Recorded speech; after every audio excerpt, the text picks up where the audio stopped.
In my humble opinion, this might well be the best Corsair case that the company has made in many years. This is the 5400 Air, which is a fantastic case, which is a triple chamber setup, and some other interesting highlights. It comes with 3 reverse blade fans installed as standard, either the RS fans or the LX fans, depending on the model you purchase. It supports both rear connect and standard motherboards, and it also has these 2 glass panels that you can shut really easily and access your PC when you need to, and they are good build quality, and also more importantly you can remove them during the build process as well, so you can take them out of the way so they don't get damaged. They are tricky to get back on, which I'll get to in the full review and the build guide, but the thing that's most interesting perhaps is at the back or at the side here, where you can see you can take off that panel and then you can install an all-in-one cooler at the rear, and that's why it's triple chamber, because you've got a section for the power supply unit, a section for the all-in-one cooler, and this interesting plastic divider between those that's meant to help with the airflow and send air into the system. You can see that you can take that out too, and this in itself is also interesting because it has this brush setup at the top, which you can see here, where the tubes for your all-in-one cooler can run through, as well as other cables potentially. And I have installed a push-pull setup in here with 6 fans on an all-in-one cooler to test to see whether it's possible to install this in the system. And I can tell you that it is possible to get it in the case, with some caveats that I'll get into more depth on in the full review, which I'm going to do in the near future, so subscribe to see that. But you can put that in there, and then you can put this filter on the front of it, and then the idea here is that you've got cool air blowing onto your radiator, cooling the liquid inside your CPU cooler, but keeping that separate so that none of the hot air from the radiator blows into the system, because it blows against that bit of plastic and then exhausts right out the back. That means the rear of the case has this hole in it, which is very unusual, so there's a full gap there where you can put your hand in, and obviously air gets in and out of there fairly easily.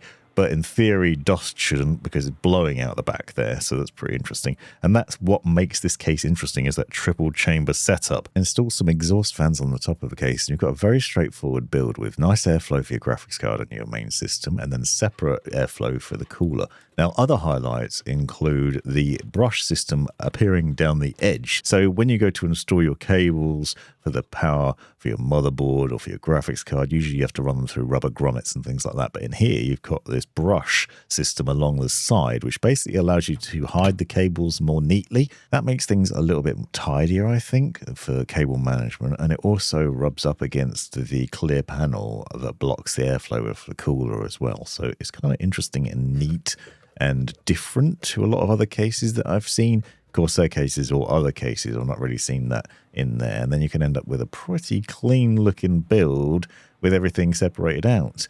Obviously, we've still got RGB fans on the cooler as well on the front of those. So you've got some nice RGB lighting through there and a good view into the case thanks to all the glass panels there as well. So it's a really clean looking case. It is pretty huge though.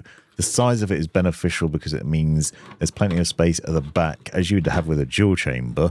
Even with a triple chamber case, you've still got plenty of room for cable management. So this is a 1200 watt Li power supply unit, for example, and you can manage the cables in various positions in the case, including this little shelf at the top with Velcro ties and down the side and the edge there. Hide those all the way really neatly. If you use a rear connect motherboard, it will look very clean. Now, my cable management isn't excellent, but even so, you can see it looks pretty clean at the back there and pretty tidy and still spacious. There's a little tray down the bottom here which you can also take out. That'll take 2 SSDs and 1 hard disk drive at the same time, so you can install all 3 of those things onto this if you want to, and then mount that at the rear and plug those in. So if you want more traditional storage, pretty easy to do that, space to do it, and if you don't, you can just take that out and have extra space back there.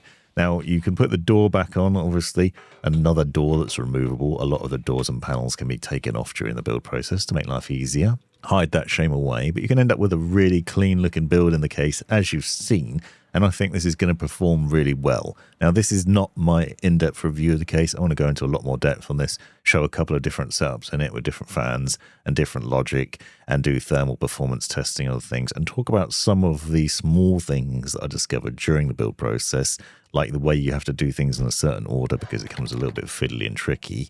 But I wanted to highlight the things of interest about it because it is a really good looking case, and it's potentially pretty interesting, a lot more interesting than other cases out there. It's nice to see Corsair doing something different and quirky here. You've still got the other highlights as well, like the anti-sag bracket with your graphics card, and obviously plenty of room for fans. You can even put an additional exhaust fan at the rear, which I haven't done, but there's a bracket for doing that, and lots of things of interest here. Let me know in the comments what you think of this, and check out the description to find out more. You've made it right to the end of the video, you brilliant legend you. If you've enjoyed it, click that subscribe button, give me a thumbs up, and drop me a comment down below if you've got any questions. If you really enjoyed it, consider joining the channel and see the benefits of doing so. Check out these other videos. You might well find them interesting or useful. And most importantly, have a great life.